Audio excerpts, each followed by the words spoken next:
Sir then जब आपसे मेरा इंटरेक्शन हुआ इंटरव्यू के टाइम पे, तो आपने मुझे लिंकिंग चार्ट्स के बारे में बताया, जिनको मैंने सर्च किया पर्सनली जब वापस जाके। मतलब तो कहीं मुझे कहीं कहीं कि हम इन चीजों से जो अपनी पढ़ाई को थोड़ा बेहतर बना सकते हैं। सर मैं यही बोलना चाहूंगी कि अगर ठान लिया है कि जुडिशरी में जाना है, तो फिर फुल फ्लेजेडली अपना एक साल तो उसको फुल फ्लेजेडली कंट्रीब्यूट करो पूरा ऑनेस्टी के साथ। सर मेरी मदर कोर्ट में जॉब करती हैं, क्लर्क है वो कोर्ट में। कोर्ट में तो क्लर्क है, ओके। यस सर, तो मेरा उनके साथ कभी कोर्ट आना जाना होता था, तो मुझे मैं देखती थी किसी भी ऑनरेबल जज को बैठे हुए सीट पे, तो मुझे उससे इंस्पिरेशन मिलता था। फिर मैंने जब आना जाना हुआ तो बहुत ज्यादा इंस्पायर हुई, तो फिर मैंने अपनी मदर से कहा कि मम्मी मुझे भी इसी सीट पे बैठना है, मुझे भी यही करना है।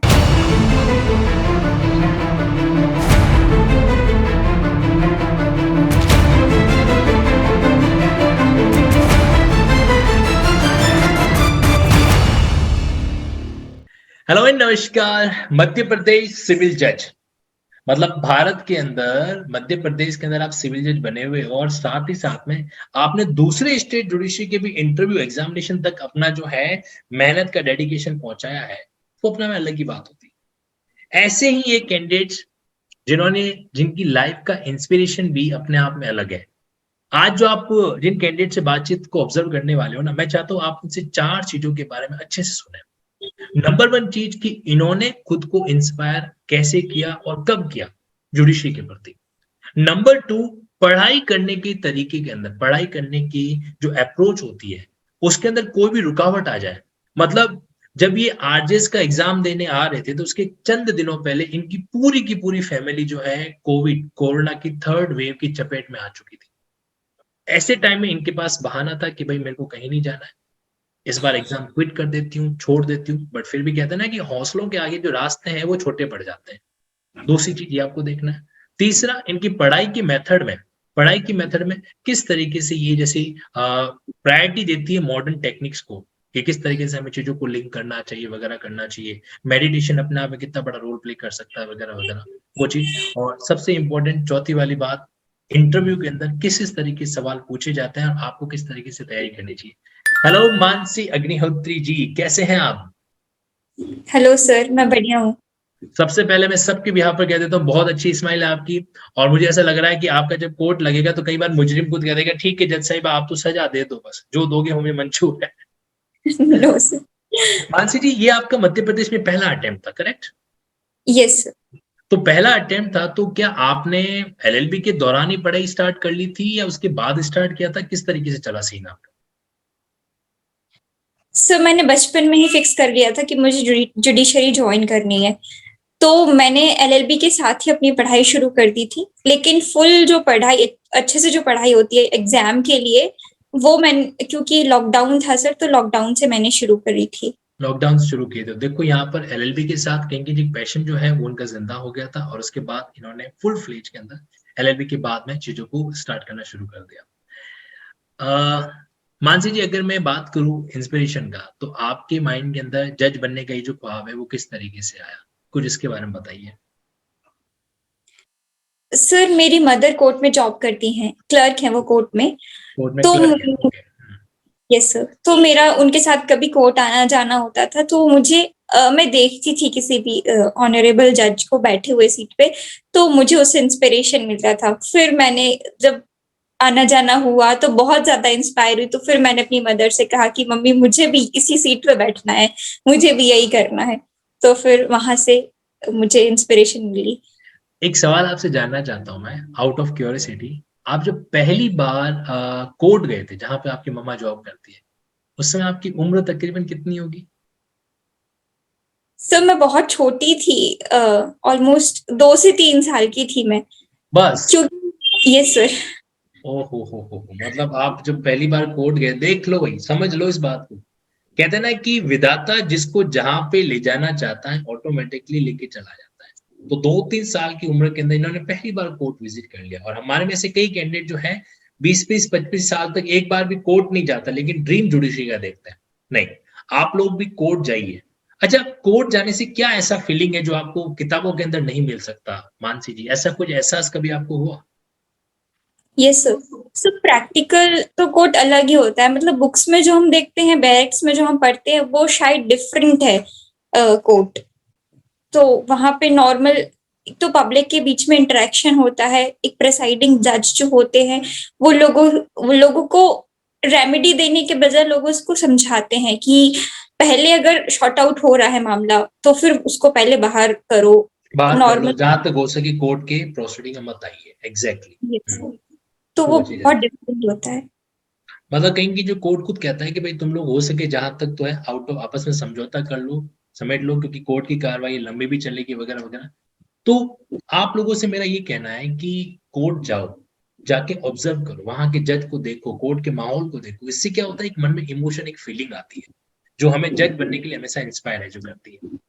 अच्छा, एक बात आपसे जानना चाहता हूं मानसी जी की, पढ़ाई करते समय ये जो अपन लिंकिंग तरीका इस्तेमाल करते हैं कि एक कोई भी हमारे पास कॉन्सेप्ट आता है, उस कॉन्सेप्ट को हमने समझ लिया, बट उसी समय हम पैरेलल और भी जो जितनी भी कनेक्टेड लिंक्ड प्रोविजन उनको साथ साथ ऑब्जर्व करते हैं।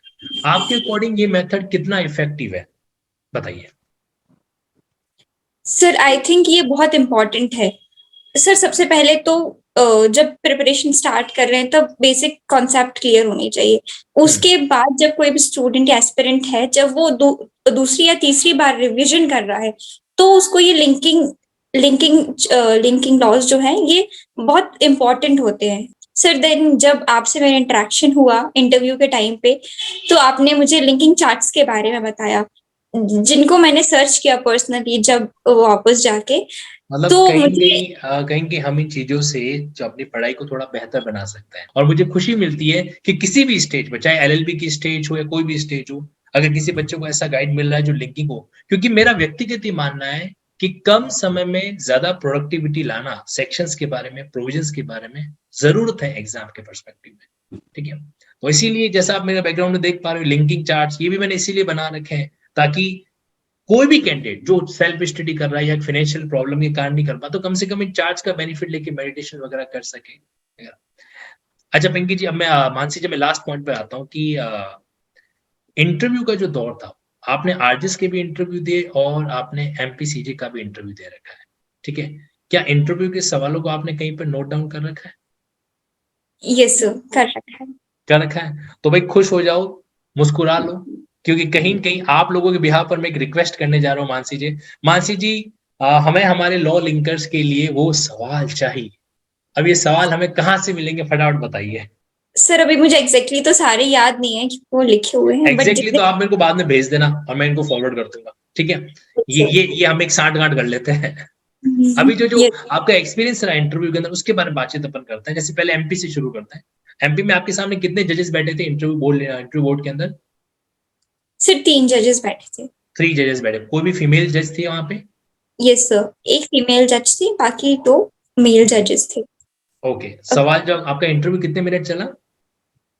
Around 15 minutes, 15 to 20 15। मिनट्स। तो मतलब back to back rapid fire हो रहा था या फिर वो आपको एकदम कंफर्ट कर रहे थे, उसके बाद उन्होंने सवाल जवाब स्टार्ट किए? नो सर, एकदम रैपिड फायर ही चल रहा था, क्रॉस क्वेश्चन। जैसे कुछ सवाल बताएं। सर जैसे उन्होंने बहुत बेसिक से स्टार्ट किया था मुझसे कि सीपीसी जो होता है उसका पर्पस क्या है। तो मैंने उसको पर्पस बताया कि सिविल जो लॉज होते हैं, सब्सटैंटिव लॉज, उनका प्रोसीजर हमें सीपीसी बताता है। देन वो मुझे वहां से लेके गई, जो फीमेल मैम थी, 125 सीआरपीसी पे। अगर ये सिविल प्रोसीजर का काम है तो फिर 125 सीआरपीसी को हम ऐसा क्वाजी सिविल क्यों बोलते हैं, उसका क्या पर्पज है फिर। देन मैंने वो भी बताया, तो फिर 125 सीआरपीसी पे भी बहुत सारी क्वेश्चनिंग चली कि और कौन कौन से दूसरे लॉज होते हैं जहाँ पे हम मेंटेनेंस क्लेम कर सकते हैं। मतलब मेंटेनेंस का लिंकिंग इनडायरेक्टली पूछ लिया गया आपसे? हाँ, ये यस कह सर। सकते हैं कि भाई मेंटेनेंस के लॉ का पूरा लिंकिंग बता दो और कहाँ कहाँ पर मेंटेनेंस का प्रोविजन है जो एप्लीकेबल होता है। ठीक है, और क्या यस सर। सवाल रहे? बाकी उन्होंने एक प्रॉब्लम बेस्ड क्वेश्चन भी पूछा था मुझसे। हम्म, अब आपके पास एक प्रॉब्लम आई और आप एज अ जज 125 सीआरपीसी में आप क्या क्या चीजें देखेंगी मेंटेनेंस ग्रांट करने के लिए। हम्म, रीसेंट केस लॉ पूछा था उन्होंने 125 सीआरपीसी पे। कि ऑनरेबल सुप्रीम कोर्ट ने गाइडलाइंस इशू करी है 125 सीआरपीसी पे, एक बहुत ही रिसेंट लैंडमार्क जजमेंट आया है, तो आप वो क्या बता सकती हो? तो फिर मैंने उनको वो बताया। देन 125 पे इतना ही चला था। देन वो मुझे एडवर्स पोजेशन पे लेके गए, उन्होंने मुझसे एडवर्स पोजेशन पूछा, उसके एसेंशियल एलिमेंट्स भी पूछे।